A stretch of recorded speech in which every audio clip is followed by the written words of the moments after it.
Next is problem 55 from Reading Assignment 4, Section 1.6. The problem statement is like this. We have, the problem statement says, consider the sphere x squared plus y squared plus z squared equals 4, and the cylinder x minus 1 squared plus y squared equals 1 for z greater or equal to 0. And the question asks, find the surface area of the cylinder inside the sphere.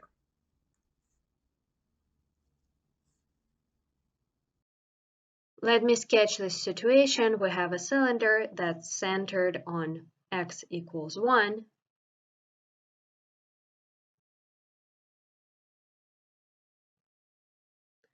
It has a radius of 1.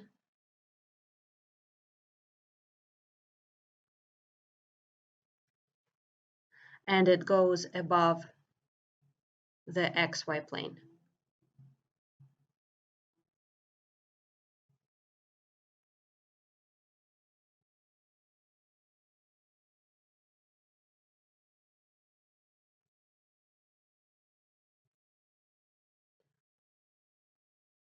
We have a sphere of radius 2 that's centered on the origin.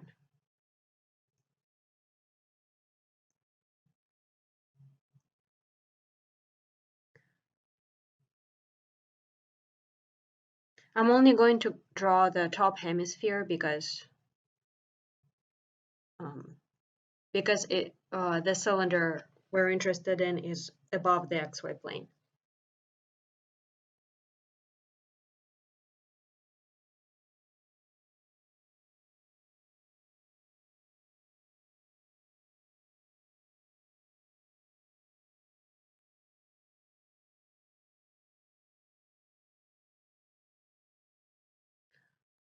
And then I will not draw the intersection just yet because we'll find some more information about it, but we know that here the intersection is here. Intersection, I mean between the sphere and the cylinder. But we know that the fact that there is this sphere means that we're not going to integrate over the entirety of the infinite cylinder. We're only integrating a portion of this cylinder's surface. Let's parameterize the cylinder. We see that it's if it were a cylinder centered on the 0, 0 point, so if we had a cylinder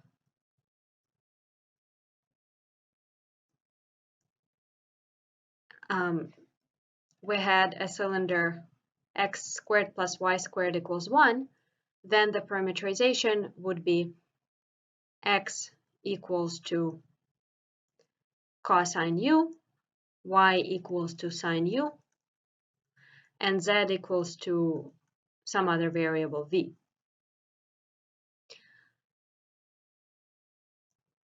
But we don't have this cylinder. We have a cylinder that's shifted in x by 1 unit.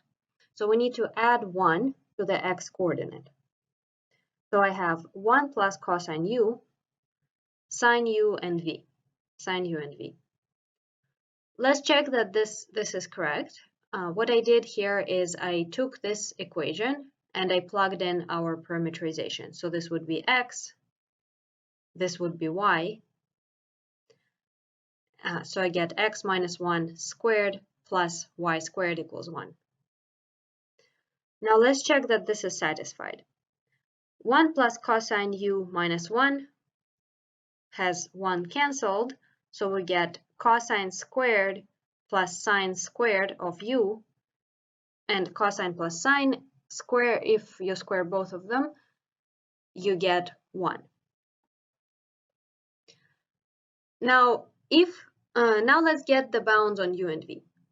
If we wanted to integrate over the entire cylinder, so it would like go to infinity, then we would have u going between 0 and 2 pi, and v would be above 0. because the cylinder is restricted by z greater than or equal to 0. But we also have a restriction that the surface we're integrating needs to be inside of the sphere. So now let's figure out bounds on V, so that this is correct. So the condition inside or on the sphere means x squared plus y squared plus z squared is less than or equal to 4. And this is a mistake, sorry. Now let's figure out what it means for u and v. I plugged in x equal to 1 plus cosine u, y equals sine u, and z equals v, and I got 1 plus cosine u all squared plus sine u all squared plus v squared less than or equal to 4. Then I expanded everything, so I got 1 plus 2 cosine u plus cosine squared u from this, plus sine squared u plus v squared minus is less than or equal to 4. Then I combined these two things are equal to 1, so I have 1 plus 1 equals 2. And this 2 cosine u is here. And then plus v squared is less than or equal to 4.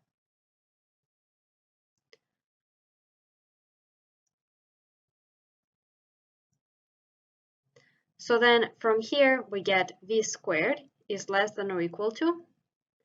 We have 4 minus 2, which gives us 2, minus 2 cosine u. And then after this, we know that this means that absolute value of v needs to be smaller or equal to square root of this. But because we also have this condition, or in other words, this one, we can combine these two things to give us that v is bounded below by 0 and above by square root of 2 minus 2 cosine u. Let's do a sanity check to make sure this is reasonable. Let me sketch this bound as a function of u.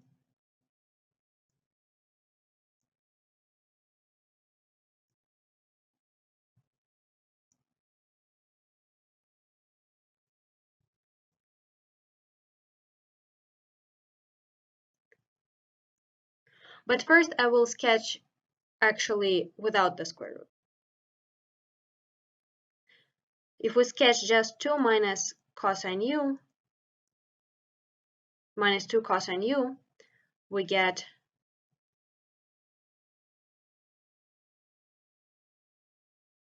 so this is 2, this is 4.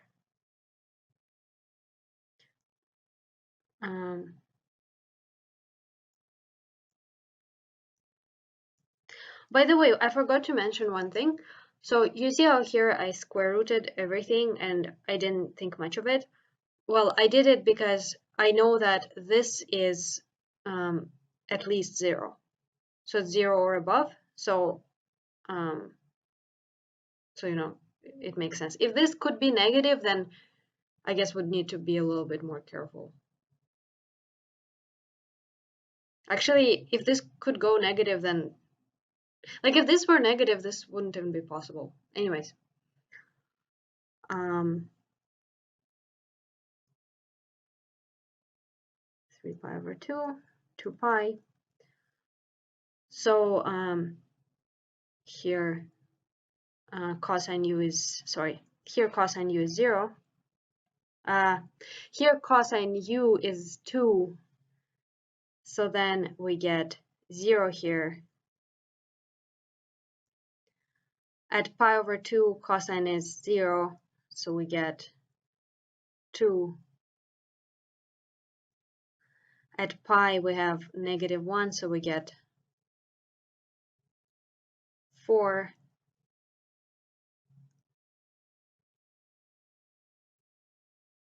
So here's our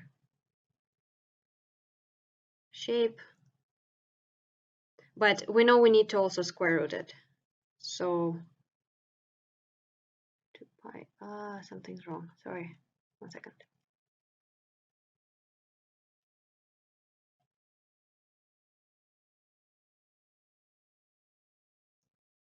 Okay, so this is the shape, but we need to square root it. So when you square root it, sorry, 1 second.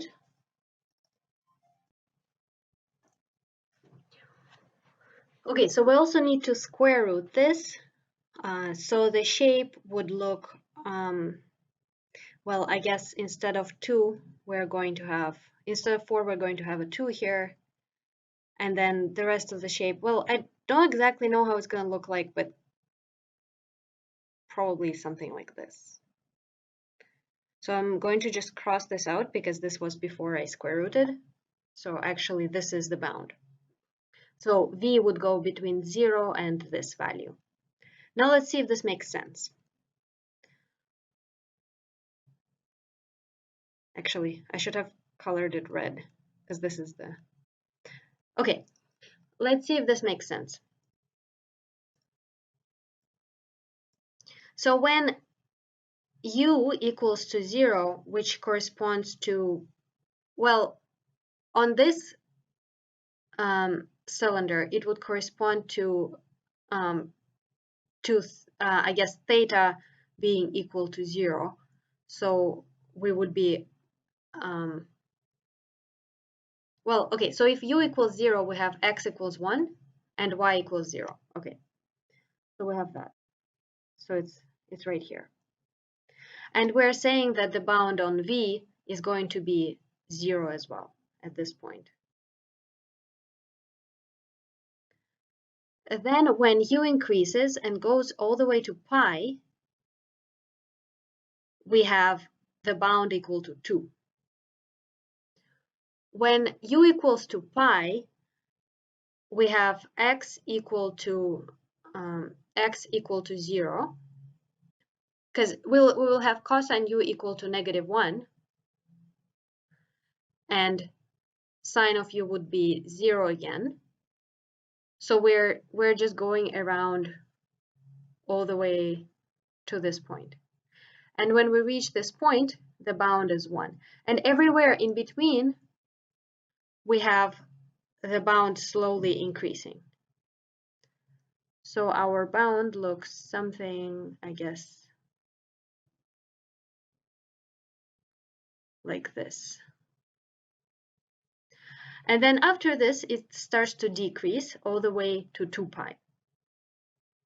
So then here I'm trying to draw the surface that is created by this bound. So below is bounded by 0, so we can also sketch that. So the surface we're looking for is going to look something like this.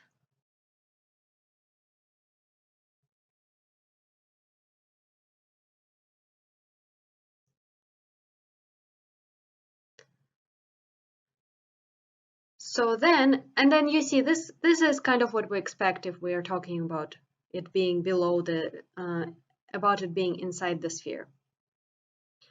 Now this gives us the parameterization. So we have r as a function, position vector as a function of u and v, given by what we chose for x, which is 1 plus cosine u. Then y is sine u, z is equal to v. U is bounded between 0 and 2 pi because we want to go a full circle around, and v is bounded by 0 and square root of 2 minus 2 cosine u. We can use this parameterization. We can also use a symmetry argument to say that, okay, it's actually symmetric shape. Whatever happens for y being positive also happens for y being negative. It's exactly the same shape, just a mirror reflection. And you can see it from this graph as well, how the bound is the same whether we're before u equals pi or after u equals pi. So then we can do the bounds from 0 to pi instead, and then multiply the result by 2. And the v bounds are the same as before. That's what I'll do. Okay, now let's, we have the parameterization. Let's find differential surface element. we have tu equal to, differentiating position vector with respect to u, we get negative sine u, cosine u, and 0. Differentiating with respect to v, we get 0, 0, and 1. Then a cross product is this determinant. We have negative sine u, cosine u, and 0, 0, 0, 1. Taking cross product like this, we have cosine u minus 0, then minus y hat times this determinant. We get negative sine u minus 0, and then we have plus z hat times 0. So we have cosine u, sine u, because negatives cancel, and 0. The differential surface element is equal to absolute value magnitude of tu cross tv times dv du. The reason I'm using this, so this is a scalar differential surface element. It corresponds to an area of a patch over which we're integrating. And the reason we're interested in this scalar quantity is because this is a scalar integral. We're going to integrate a scalar 1 over the surface. Now, if instead we had a flux integral, we would not be calculating absolute value, or magnitude. Okay, so we have this vector. Magnitude of this vector is square root of cosine squared u plus sine squared u. So then this is equal to 1. So ds is actually equal to dv times du. Okay, now let's integrate this.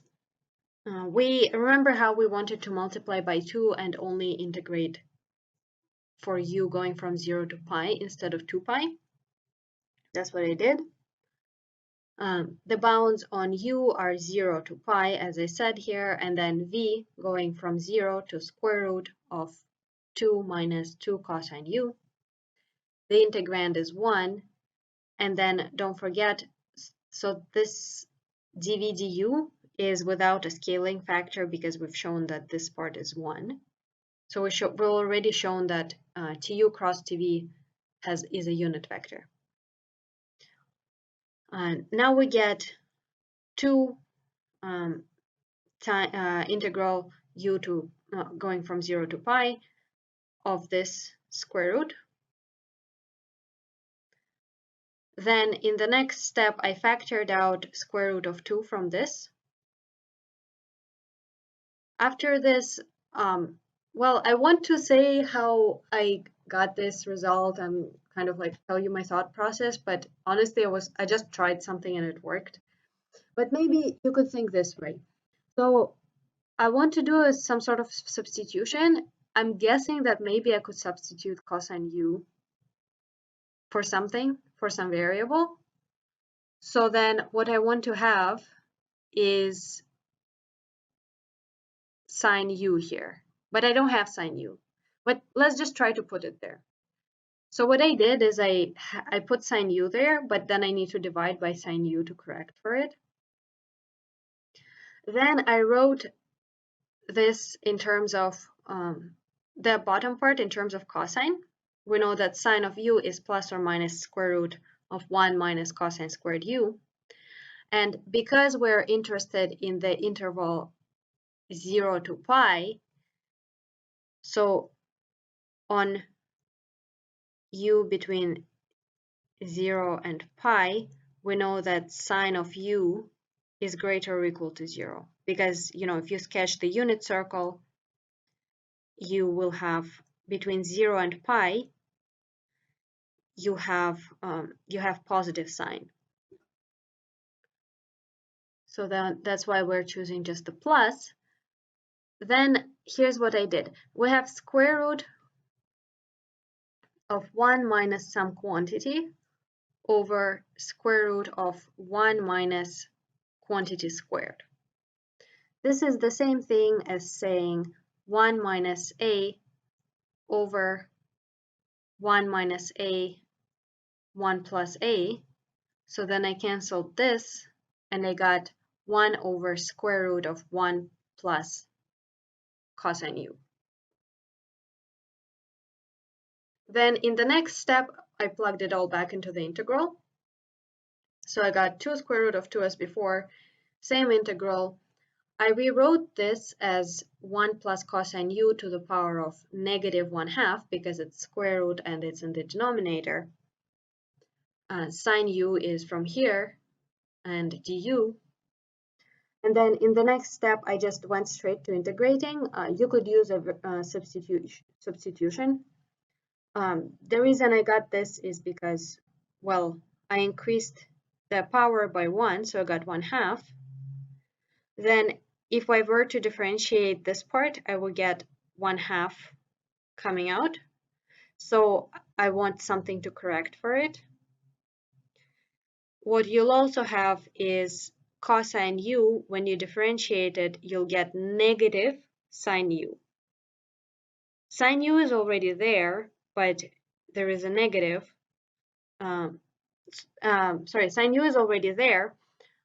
And then since this is going to be negative, you'll cancel with this. Let me just do it. Okay, negative 2 plus cosine u. I want to show you that when I differentiate this, I'll get the integrand of this. So I get negative 2 1/2 1 plus cosine u to the power of negative 1/2 times negative sine u. So then negatives cancel, 2 cancels, and we get back the integrand. Then I evaluated it at 0 and pi. I got negative. And I also combined this 2 with this 2, so I got 4. And here I got negative 1 plus negative 1 because of pi to the power of 1/2, plus, because there's a negative here, 1 plus cosine of 0 is 1 to the power of 1/2, and this shouldn't be here. And then in the next step, I realized that this cancels. So this is 0. This is 2 to the power of 1/2. So what we get is 4 square root of 2, and then 2 to the power of 1/2, so another square root, and this is equal to 4 times 2, which is 8. So that's it for this question. I wanted to discuss a couple of things. First thing is that this case is a rare case where the surface element, differential surface element, has area of dv du, so there is no scaling factor. That's because we're integrating over a cylinder, and we know that u physically means this angle. So we're changing, du means this in radians, and dv is this, the height. And we know that the radius of this cylinder is 1, and because of this, this arc length is equal to radius times the change in angle. So 1 times du. Now, if the radius wasn't 1, this wouldn't be 1 times du. But because radius is 1, this patch has the area du times dv. I just wanted to give you a heads up for the next question that I'm about to take up. These several questions were taken from the textbook, so you'll notice me referring to either reading assignment 4, section 1.9, which is where you'll actually find this question, or you'll notice me referring to section 17.5 of the textbook. But you don't need to go to the textbook to see this question. It's all in the reading assignment, actually. Let's do question from the textbook, number 39 from 17.5. This is a true or false question. It gives this statement, and it asks to to state whether it's true or false and to give explanation or a counterexample. The statement is like this. It says that if a single variable function f has a zero derivative for all points x in the domain, then the function f is a constant function. Now this first part is for sure true. We know it from first year calculus. Sorry, one second.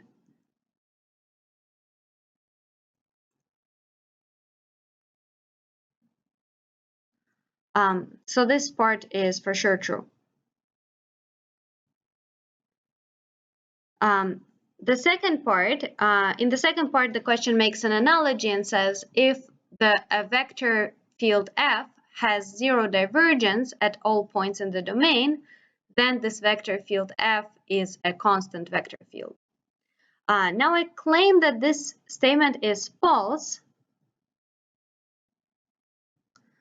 Let me give you a counterexample. Counterexample like this. Vector field f equals to negative y x 0. I compute the divergence. To get the divergence, you would take the del operator. This is the del operator, dotted with the vector field f. Here I'm expanding the dot product. This is, let me actually highlight it.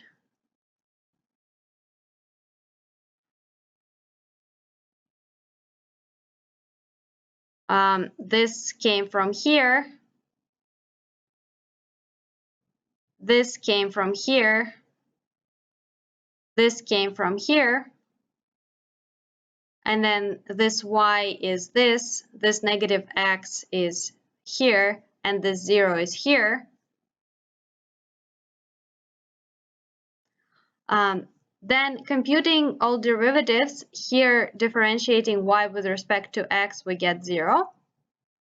Here we get 0 as well. Here we get 0 because we're differentiating 0. So then overall this divergence is 0, but then this vector field is not a constant vector field. So this works as a counterexample. Therefore, the statement is false. Now let me explain why I chose this vector field.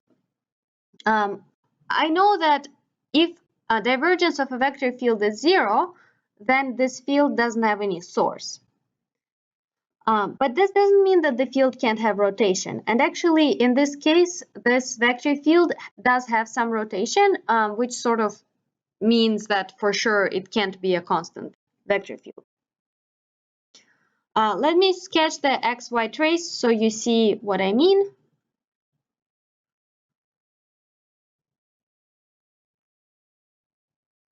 The z component of this vector field f is 0. Let me actually copy this vector field here. We have vector field f equals negative y x 0. Okay, so the z component is 0. So we just need to sketch y and x components.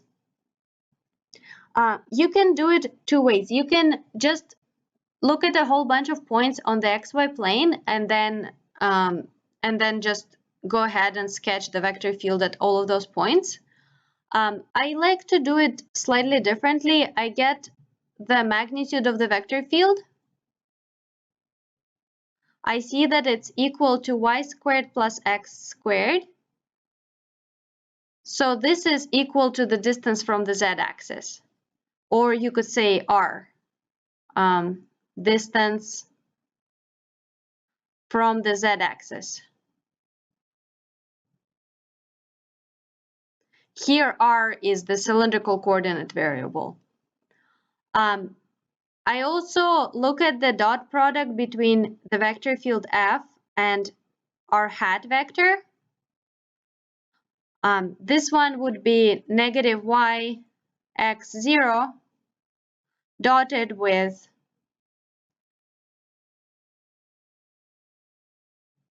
x divided by square root of x squared plus y squared, y divided by square root of x squared plus y squared, and then 0. This is the cylindrical coordinate r hat vector. Now, if this doesn't look familiar, you should check the reading assignment 0. There is some more details on how to get this r hat. And this dot product is equal to 1 over square root of x squared plus y squared times the following. We get negative y times x plus x times y plus 0. So then these two terms cancel, so you get 0. So we know that at any point on the xy plane, when we sketch our hat vector, our vector field is perpendicular to it. So this would be my r hat.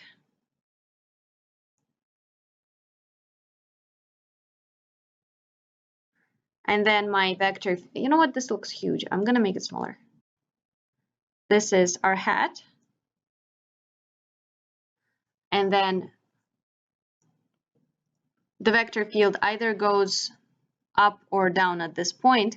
Now let's figure out up or down so that we know whether the field is going clockwise or counterclockwise. So at this point, for example, this is a point with some x coordinate and then y equals to 0 and z equals to 0. We have f equal to, okay, so y coordinate is 0, so we get 0, like negative 0, then x, and then 0. So if x coordinate is positive, then the y component of the vector field is also positive. So we get the field going this way. And now we can just sketch the rest of the field. We know that it will always go perpendicularly to the r hat. So r hat goes this way, and then the vector field goes at 90 degrees, and we've figured out the direction of this vector field. And then you can check that we sketched it correctly by plugging in all those different points into the expression for the vector field. And the magnitude of the vector field is as large as the distance from the z-axis. So something like this.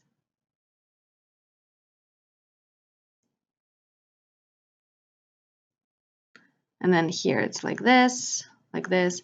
Okay, now why am I sketching this? I'm sketching this because clearly this field doesn't look to have any source, and we've just proven that it doesn't have any source. Its divergence is equal to 0. But the field has some rotation, which is why I've selected this as the counterexample. Now you might be wondering what happens if both divergence and curl are 0. So this is 0 curl and 0 divergence. Actually, in this case, you can still have a non-constant vector field. Example would be like this one. Let me compute divergence and curl. You'll see they are both 0, even though this vector field is not constant. Let me show you the actual calculation. Sorry, all this stuff just appeared on the screen. The reason why is I was gonna actually do it with my pen, but then it's too much work. I just ended up pasting typing the formulas. Okay, divergence of this vector field is the del operator dot product with the vector field. Here you see I copied it exactly. This is equal to partial x of the x component plus partial y of the z component, y component, plus partial z of the z component equal to, this gives us 2, this gives us -1, and this gives us -1. So we get 2 minus 1 minus 1 equals 0. So you see the divergence of this field is 0. This field is not constant, okay, but also, surprisingly, curl of this vector field is also 0.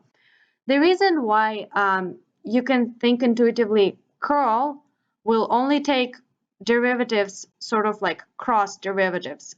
So x component will be differentiated with respect to y and z, but not x. So if it's just a function of x, then this doesn't contribute to the curl. Same for this guy, I made it a function of y only, and same for this one. But let me show you the calculation. Curl is sort of a cross product between del operator. You can see it's right here. So this part is the del operator, and this part is the vector field f. And then we take this determinant just as we usually take a cross product. So we get x hat and then partial y of -z minus partial z -y. Then we get minus y hat, and then determinant of this matrix, we get partial x -z minus partial z of 2x, and then we have plus z hat times the determinant of this matrix, so it's partial x -y minus partial y 2x. This is equal to, let's see, this derivative is 0, this derivative was also 0, same for this one, this is 0, this is also 0, this is 0, and this is 0. So overall, we get a 0 vector. Okay, let's do the next question. Next part is part B. It gives you the statement that if curl of a vector field is 0, then the vector field is constant. This statement is false, and we've actually just shown that this is the case. I'm reusing, for the counterexample, I'm reusing the vector field I had in the discussion, in this caution part for part A. You see 2x, -y, -z. It's not a constant vector field, but it has 0 curl. We did already the calculation. So this was part B. Now let's do part C.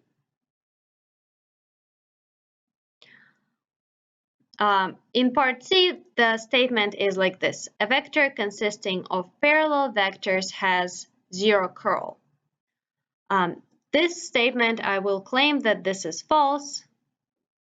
As a counterexample, I will use vector field f equals y, 0, 0. Let me sketch the xy trace to sort of explain why I think this field has non-zero curl. So this one, it only has the x component, and the x component is positive when y is positive, and the x component is negative when y is negative. And also, the magnitude of f increases when y becomes also larger in magnitude. So let me sketch that. Positive x for y greater than 0, and then the bigger y is, the bigger the magnitude.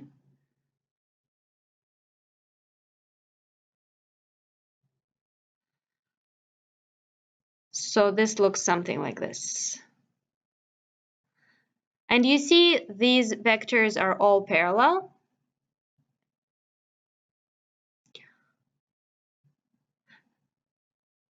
But by looking at the picture, you can tell that this field sort of has a rotation. You could imagine that this field is rotating counterclockwise. You know, looking from the point of view where I'm looking. Let me show you. So I will make a claim that this field is rotating sort of in this overall direction. So the axis of rotation, you could think of it as being into the page. So I claim that the axis of rotation for this field is into the page. This way I'm claiming that this field should have non-zero curl. Axis of rotation.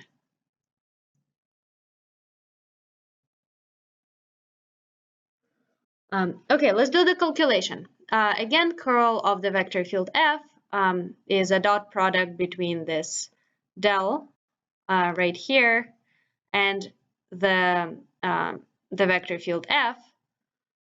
Let me compute it. For the x component, we get this determinant. This would be just 0 minus 0. For the y component, I put the minus already here. And I would take this determinant. So I get 0 minus this derivative, partial z of y. For the z component,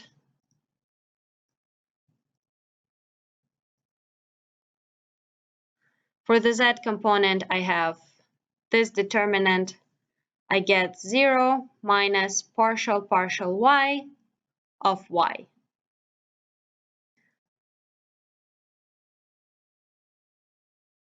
This is equal to, here I get 0.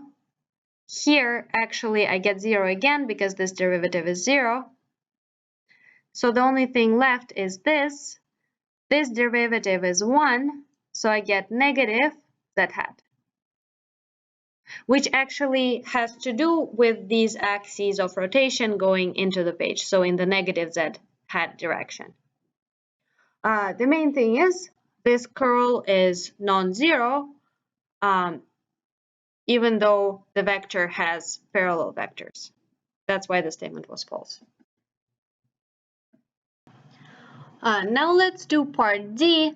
The statement is this: vector consisting of parallel vectors has zero divergence. This statement again is false. Counterexample would be f equals to x 0, 0. Let's sketch this field. The field again has only the x component, and this component increases when x becomes larger. So we have this, this vector field looks something like this. And then for larger x, the field becomes stronger. So you see it still consists of parallel vectors. And just by looking, it's actually has negative x component when x is negative. But just by looking at the picture, you see that it has some sort of a source, right? Because it visibly diverges away from, let's say, the x equals 0 plane.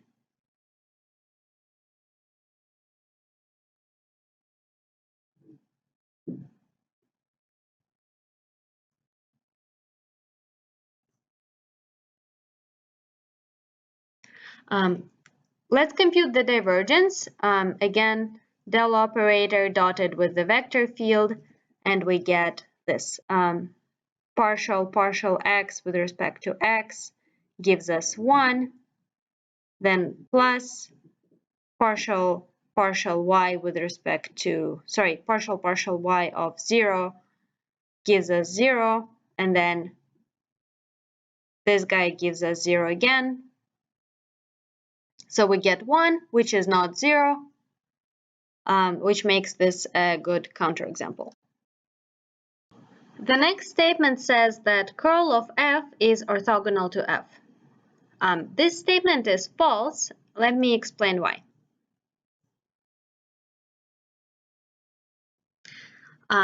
So to get a counterexample, let's first consider this field f1 equal to negative y x 0. We already sketched this field. It looks like this. And let's compute its curl and see what it is. Again, we have the del operator, we have the vector field f, negative y x 0 from over here. For the x component, we get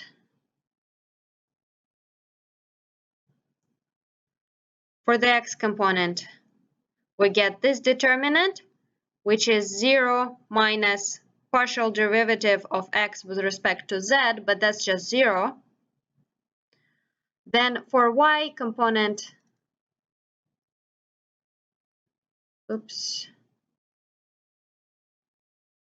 for y component, I already put this negative here. And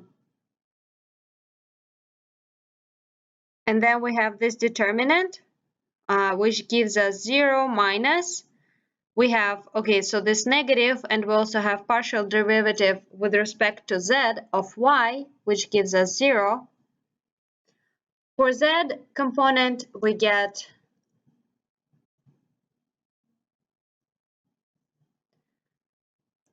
this determinant, which gives us partial x of x is 1, and then we have minus partial y of negative y is negative 1.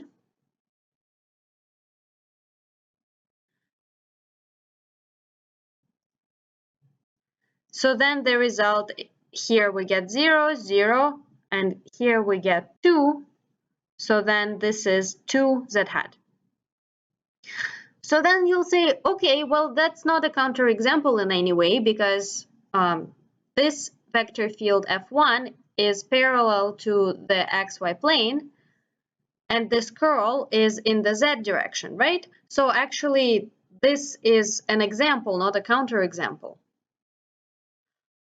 But let's see here. Let's add z hat to this field f1. So let's construct our counterexample by adding f1 and z hat. And now let's compute the curl of this. Curl of f, by linearity of the curl operator, will be curl of f1 plus curl of z hat, right? Curl of f1 we just computed, it's 2z hat. Now curl of z hat is 0, because curl of any constant vector field is 0. And also you can check this by just computing it. I'll do it on the side.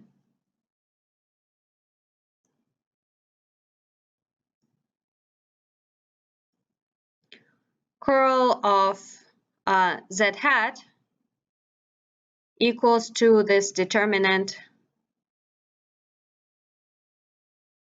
x hat, y hat, z hat, partial x, partial y, partial z of 0, 0, 1.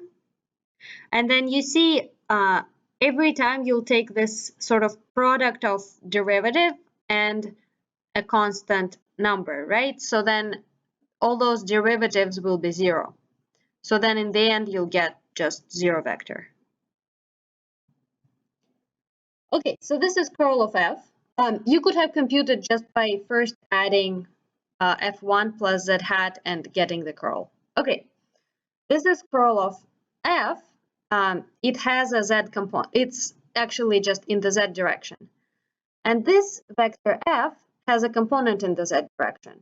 So actually, these two things cannot be perpendicular.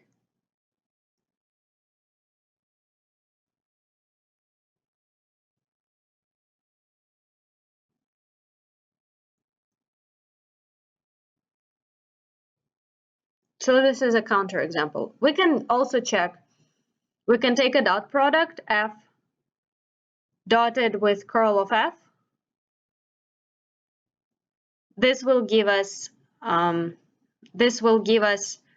2z hat dotted with f1 plus z hat.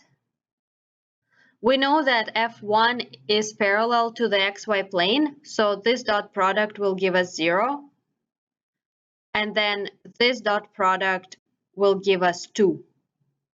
So then overall this dot product is 2. So the two vectors, this one and this one, are not perpendicular. So this is the last part of this question. Now let's do the next one. The next problem is from reading assignment 4. It's one of the exercises in section 2.4. The question asks to show details about expansion of the z component of the curl of. Now, I really recommend that before you do this problem, you look at the corresponding section of reading assignment 4, because otherwise the problem statement just isn't going to make sense. Okay, let me start. But first, let me remind you how to find components of curl. So you have a curl of a vector field. The vector field has three components, fx, fy, and fz. You would have this del operator components over here. And then the x component you would find, but I only want to focus on the z component, so I only expanded out the z component. So x, you would do this determinant. For y, you would have a minus and then this determinant, and for z you'll have plus and then this determinant. So I got partial x of fy minus partial y of fx. Now, in the reading assignment, you've learned an alternative way to figure out curl of a vector.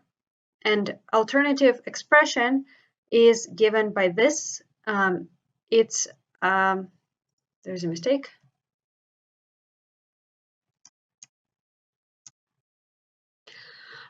Is given by this. It's a limit as az approaches 0 of a line integral over cz hat of f divided by the area, where, let me explain what each of those things is. You have an area.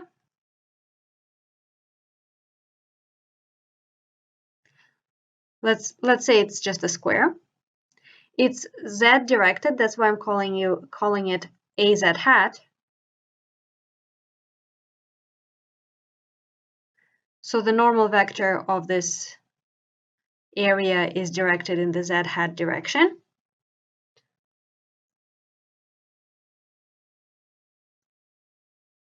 And contour cz hat is like this. It's a closed contour, and it's directed in a way that's consistent by the right-hand rule. So if you align your thumb with the normal vector, you will get the direction of the contour. So this is the corresponding contour cz hat.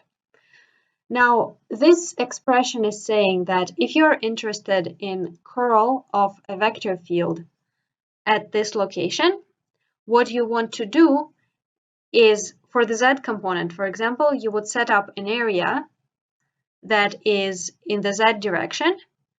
You would figure out how much the vector field is circulating on this contour, and then you would divide it by the area that's bound by this contour.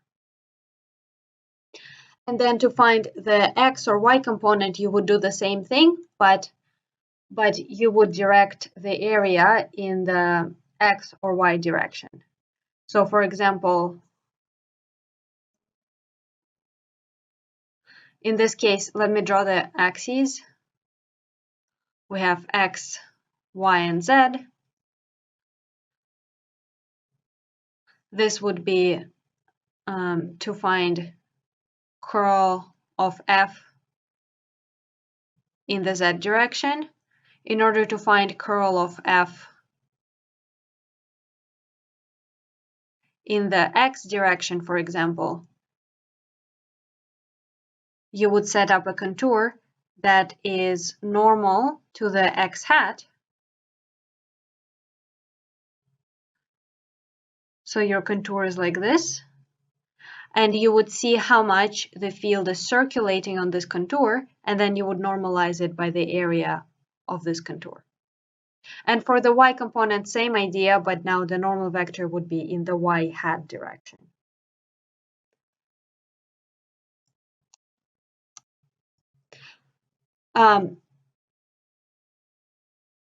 Okay, so now, oh, and by the way, the x component is explained in the reading assignment, so you can take a look. And now I'll explain what to do with the z component. And the task that I'll focus on is to show that this expression is equal to the same thing that we had when we, so basically to the conventional way of finding the curl.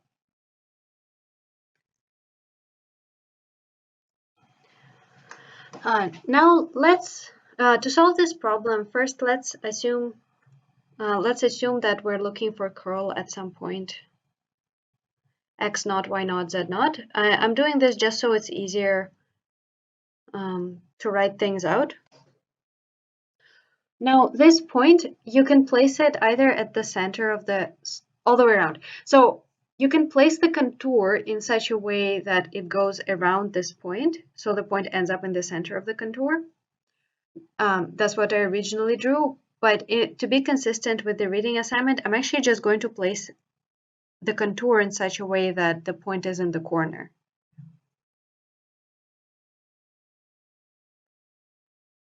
So here I'm showing you a top view of this situation. You see the z-axis would point out of the page. I made the x-axis go to the right and y-axis go up. And the point of interest is right here.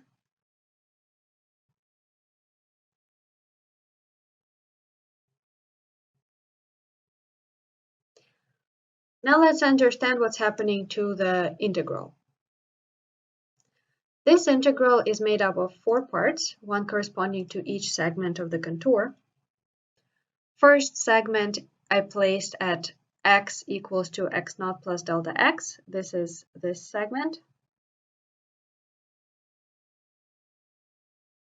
Delta x is the x dimension of this area, and I will make delta y the y dimension of this area, and this was from before, sorry. Okay, now the unit vector in the direction of the contour is like this. It's t x naught, oh great,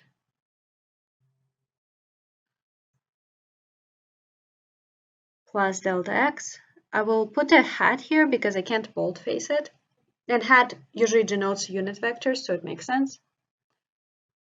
The second contour is here, c x naught.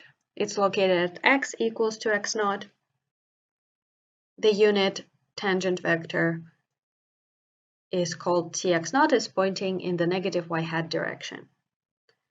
This integral is from this contour, c y naught plus delta y, and the tangent vector is in this direction, t hat y naught plus delta y. And the last integral is at this contour, c y naught. And t hat y naught is the corresponding direction unit vector. Now, by the way, you'll notice this was the closed contour integral because it went around a closed contour, but the individual integrals are over open contours. That's why I don't have the circle symbol here. Next, I did two things. First thing I did is I realized that, for example, this vector is in the y hat direction, positive y hat direction. So when I take a dot product with f, I'm only sampling out fy component of this vector.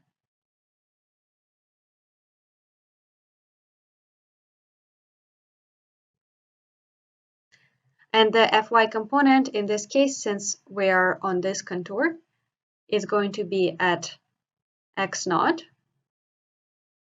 plus delta x at some y, whatever the y value is at any of the points on this contour, and then at z naught, and then z naught. Now, if you're not convinced that this dot product is equal to fy, I can, for example, explain it in several different ways.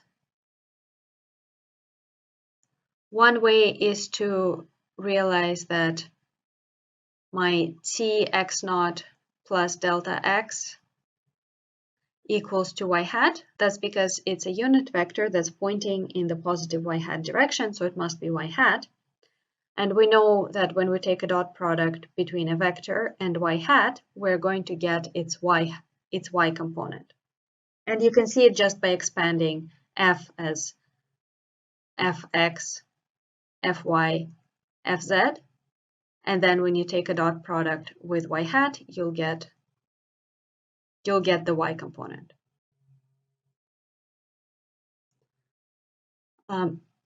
If you're still not convinced, for example, that this t at x naught plus delta x equals to y hat, for example, you could think back to how you were parameterizing contours. So you could think, okay, my contour over here is parameterized in terms of y. So the position vector here is a function of y. And then when we're trying to find the differential length element, which is r prime of y dy, we're going to get what?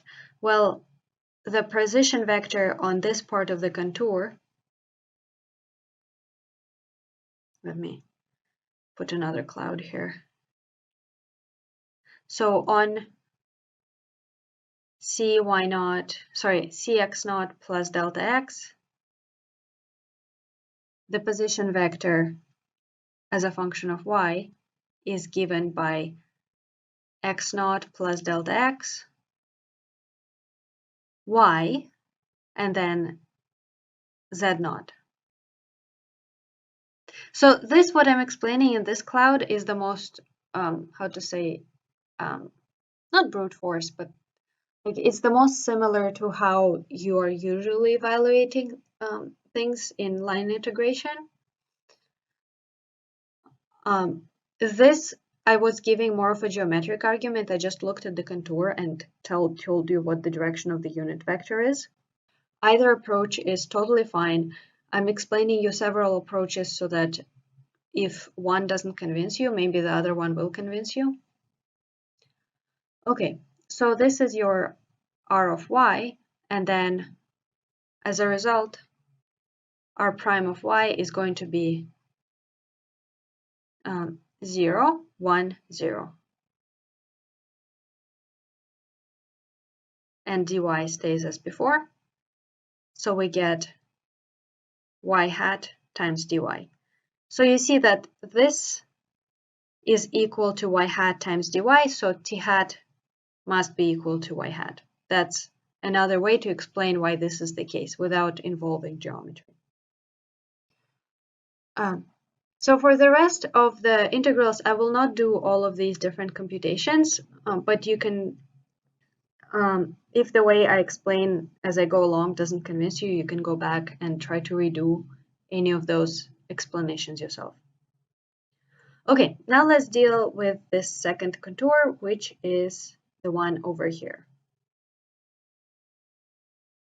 On this contour, t hat x naught is pointing in the negative y hat direction.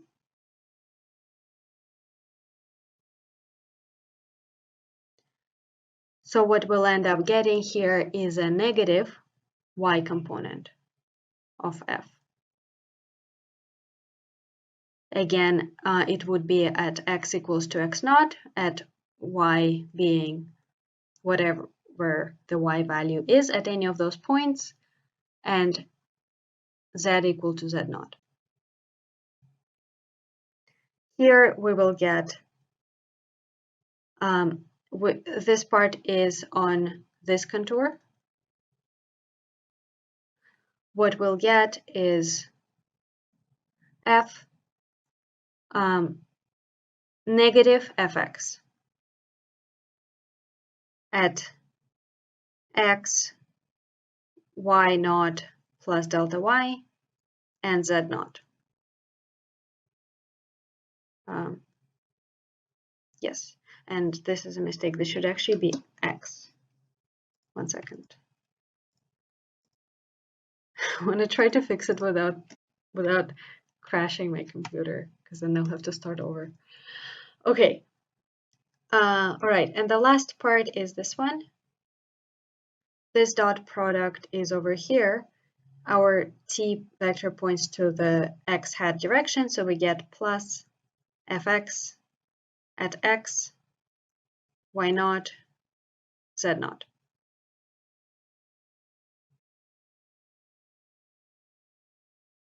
Let me actually sketch these components that we just figured out. So I will not sketch the full f.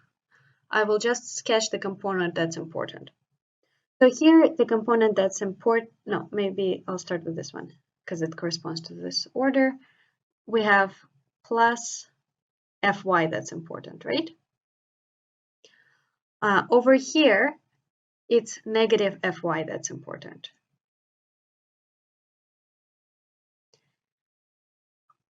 On this contour, it's negative fx that's important. And on this contour, it's positive fx that's important.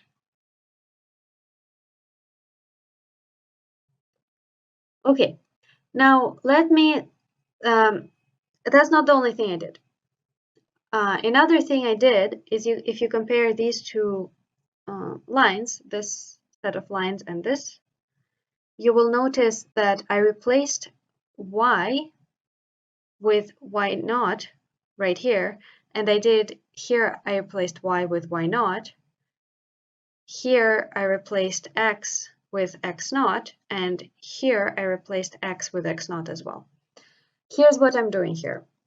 I'm realizing that we're interested in the limit as the contour becomes very, very small. So az hat approaches 0, or actually more precisely, delta x approaches 0 and delta y approaches 0. Now, if this contour is becoming smaller and smaller and smaller, the field along each of these contours, along each of the segments of the contour, doesn't vary much.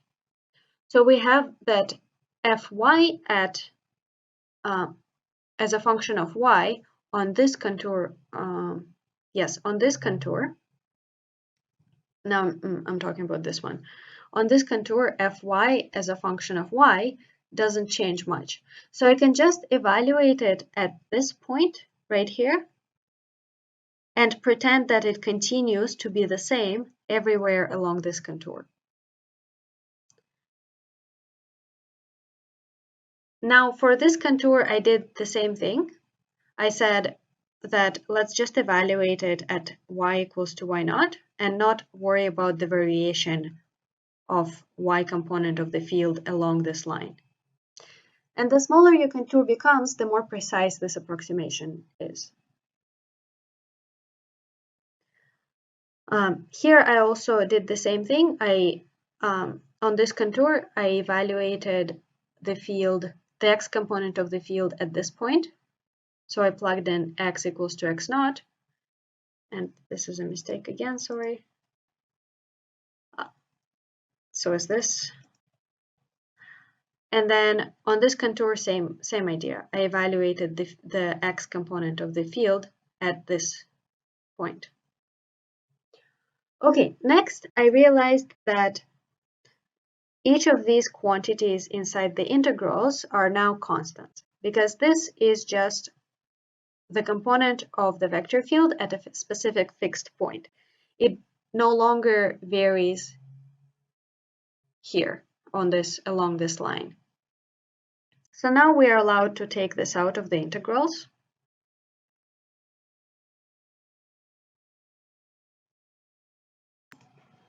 Once we do that, we are going to get this here. We will get the integral to be the same as before, except without this part. This negative goes here. This goes outside the integral. The integral stays as it was. This part you see is now outside the integral as well. And this is what's left of the integral. This part ends up here, and this integral is here. So then in the next step, I evaluated what each of the integrals are. For example, this integral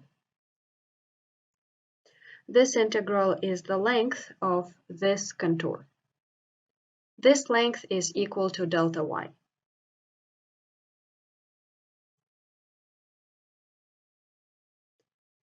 This contour has length delta y as well. This contour is the one over here, has length delta x. And the bottom contour has the length delta x as well. On the next step, I factored out delta y, because you see we have fy at some value. Let me just highlight it.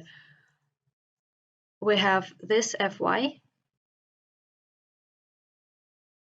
minus this fy times delta y. So I factored it out. I also factored out delta x and this negative. And what was left was fx. And then this, but now it goes with a minus because I factored out a negative. Then on the next page, this part, I just copied it over. Next, I'm going to actually get the curl. So I took what we had on the previous page for the circulation, this expression right here, and I copied it over and I divided by the area. Now, one thing, I made a mistake previously. I forgot these brackets. So in the problem statement, there's actually supposed to be brackets over here. I should have fixed it in the notes. I think it should be correct now. Okay, so we divide by the area of this patch, which is delta x, delta y, delta x, delta y. And then you see that we have two fractions. We can split this fraction into two parts. And in the first part, you see that there is delta y in the numerator and delta y in the denominator. Those cancel. For the second part, you see that there is delta x and delta x that cancel. And then when we take a limit as delta x and delta y approach 0, we realize that the first fraction is exactly the expression for the partial derivative of the y component of f. with respect to x, so partial x of fy. Similarly, the second quotient is the partial derivative of fx with respect to y, which is what we wanted to show. Now, as I was recording this, I realized there was a discussion that was somewhat similar for 2D.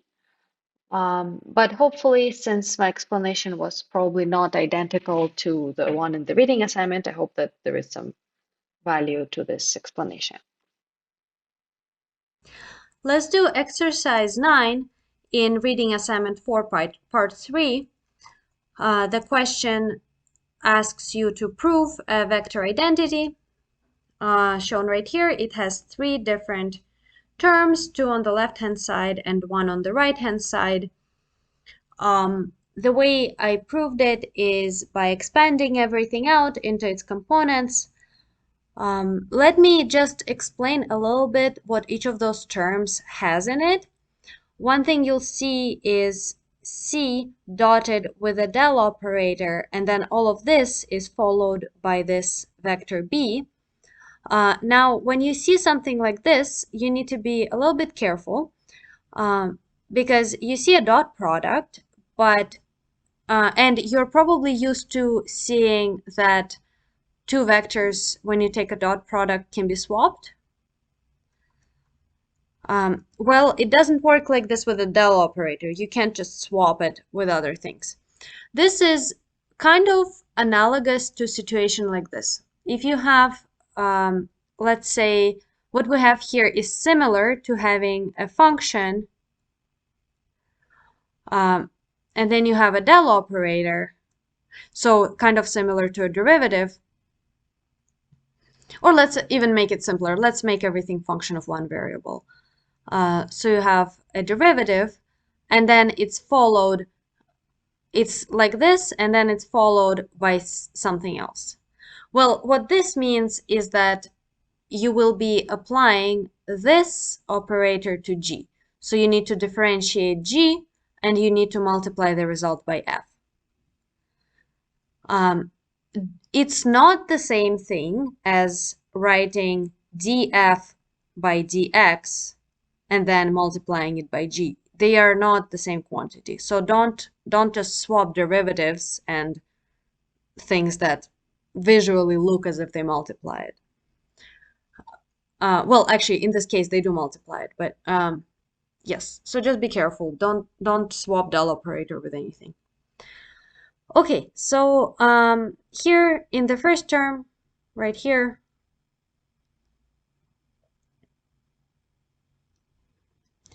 I've expanded out vector c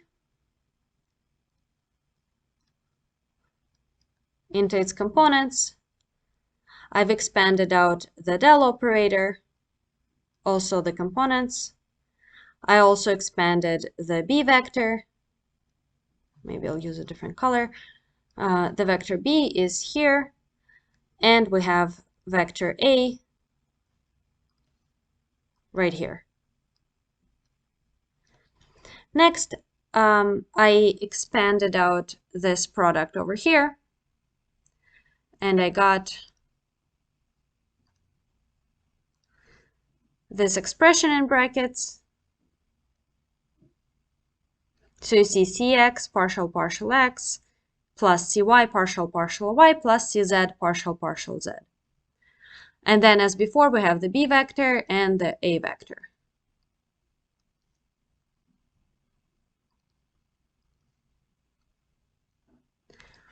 Next, I expanded out everything that you see in this big bracket.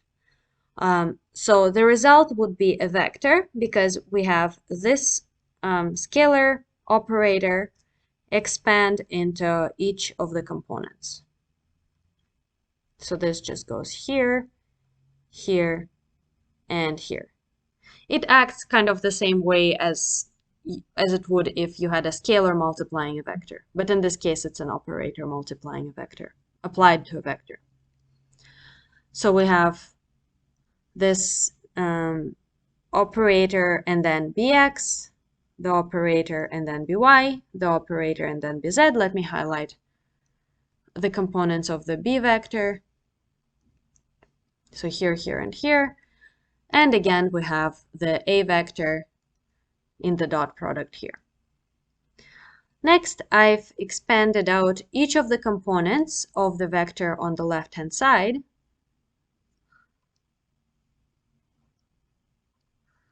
So you see like this, and like this. And then you can see that the bx ends up over here, and over here.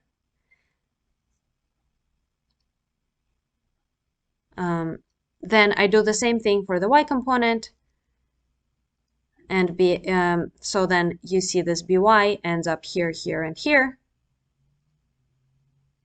And the same thing for the z component, here, here, and here.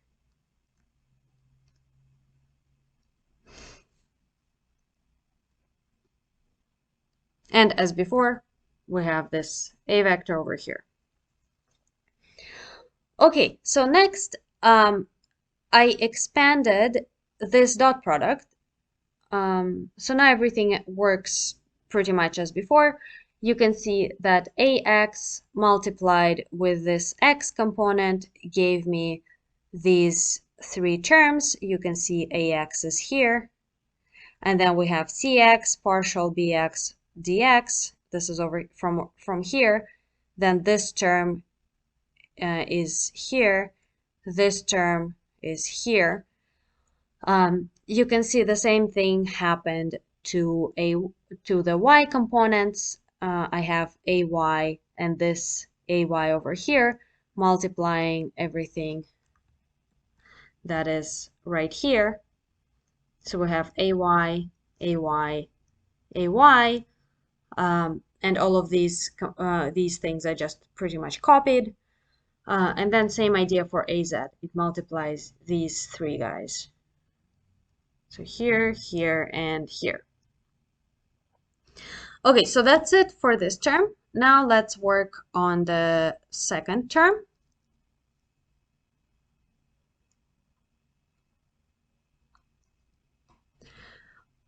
So this one has, this one's a bit simpler. So it just has a divergence of the vector b and this simple dot product c dot a. So c dot a is just cx ax, cy ay, cz az. Oh, by the way, this is component 2, like part 2. And then the divergence of b is partial x bx plus partial y by plus partial z bz. And this has 3 terms multiplying the other 3 terms. So in total, we will end up with 9 different terms. Let me show you in a bit more detail. For example, this partial x bx is right here with this whole thing. And then we have, again, this thing multiplying partial y by. And then again, that same thing multiplying partial z bz. Next, I just expanded out all of this, and same for all the other terms. Let me just convince you that I did this correctly. So you see cx ax right here, partial x bx plus cy ay, partial x bx, and then same thing for z. And then I wrote, I expanded this out, so cx ax. So you see this cx ax, cy ay, cz az are all multiplying this guy. And same idea here, we have cx ax, cy ay, cz az. multiplying partial z bz.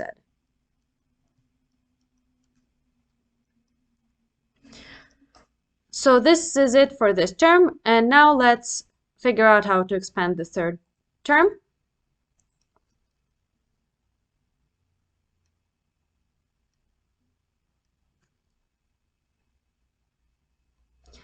So this would be, oh no, sorry. Not this yet. Let's figure out what happens when we subtract the two. Maybe green. So when you subtract the first term and the second term, here's what you get.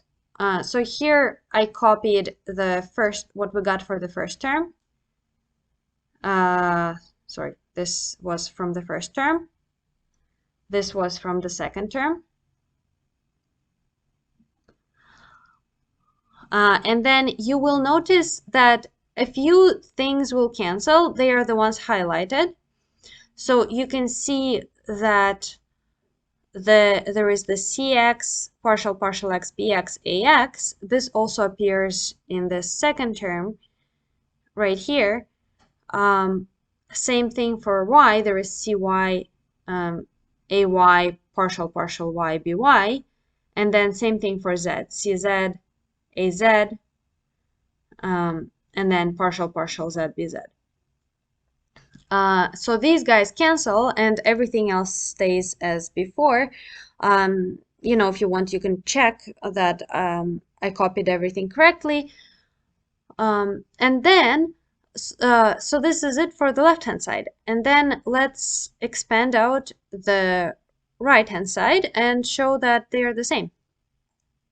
So this would be term number 3. And we just want to make sure that we just want to verify that whatever 3 expands into is this expression that I got right here. So let's do that. So this, I copied this third term. You can see it has this A cross product del operator. It's again, it's kind of similar to how we had this C dot del operator, but now it's cross del operator. So once again, don't try to swap the two or things like that. I'm expanding this. You write this determinant as you do for cross products.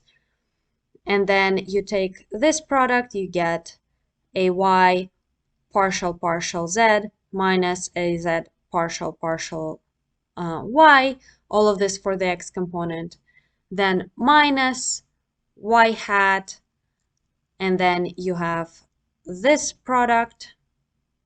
So you get ax partial z minus az partial x, and then plus z hat, and this product right here, ax partial y minus ay partial x. So this is it for this part. Next, I took this cross product with b right here. So here you can see I copied the x component. So whatever I got here, I copied over here in the second row. And then these 3 things are the components of the b vector. And then as before, we take the cross product. So for the x component, you get, let me actually use maybe a highlighter. So you get, so for x component, you want to get determinant of this matrix. So you can see we get az partial x minus ax partial z times bz minus all of this. So ax partial y, ay partial x times b applied to by. And then same idea for y. So we have minus y hat, and then determinant of this matrix. So we have AY partial partial Z minus AZ partial partial Y applied to BZ minus AX partial partial Y minus AY partial partial X BX right here. And then same idea for the Z component. Maybe I'll use this. So we get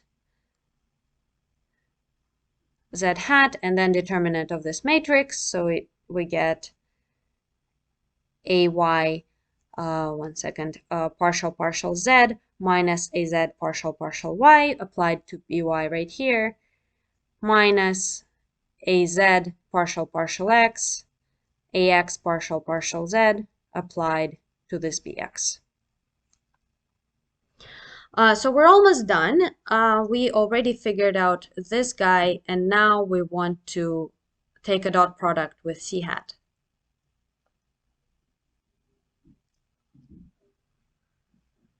So here again, I copied whatever I got over here and took a dot product with sorry, did I say C hat? I meant C.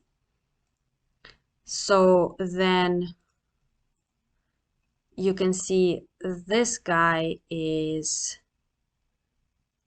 so it's whatever we got here. So this would have this X component. You can check that they are the same. This is the X component. This is the Y component. And this is the Z component.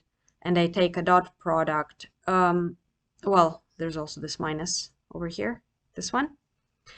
And then I take a dot product with C. This would be that. So this would give you Cx, Cy, and Cz. Remember, result of a dot product is a scalar. And then you just expand. There isn't much happening here. Let me just go over it so you can try it on your own.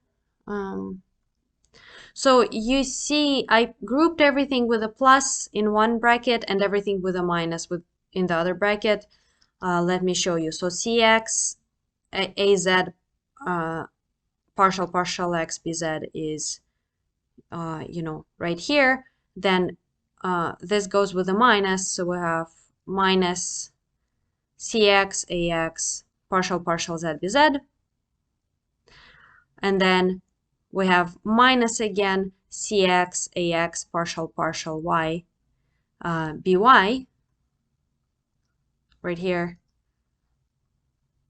And then this minus and minus gives us plus, so Cx, Ay, partial partial X, By. And then same thing here, so minus this whole product. So we get Cy, Ay, partial partial Z, Bz. Next one goes with a plus because of these two negatives. Cy, Az. And then this. Partial partial Y, Bz. And then minus and minus gives us plus. So again, we have a term here because of this and this, partial partial Y, and then Bx. And then we get minus, minus, minus. That's overall minus, so it goes into this bracket. Cy, Ay, partial partial X, Bx. And then same things with Cz, so we get Cz, Ay, partial partial Z, By. And minus Cz, Az, partial partial Y, By. Then minus Az, Cz, partial partial X, Bx.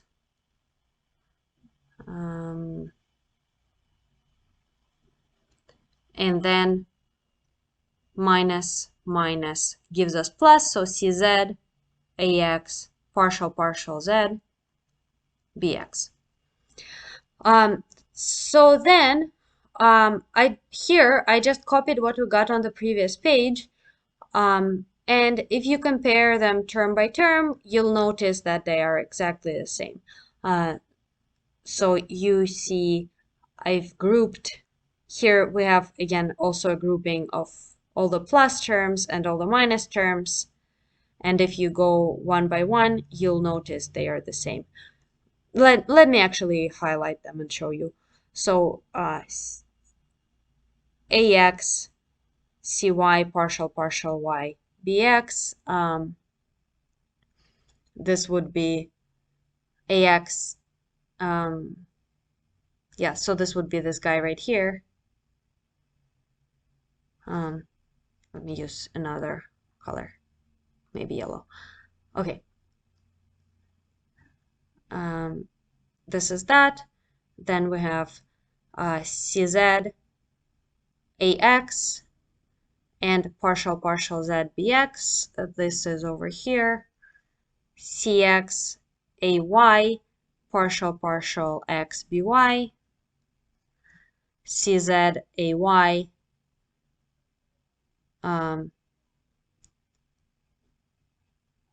partial z by. Oh, sorry, this is that. So what is this then? Sorry, this was right here. And then we have cx az partial x bz, cy az partial y bz. So this is all for the plus. Now for the minus, we have cy ay partial x bx, cz az partial x bx, and then cx ax partial y by, cz az partial y by, cx ax partial z bz, and cy ay partial z bz. So really, this question is very straightforward. The only tricky part is dealing with the del operator. So as long as you understand what rules apply to the del operator, you should be able to do this question, no problem. The rest is just a little bit tedious, but conceptually it's not too difficult.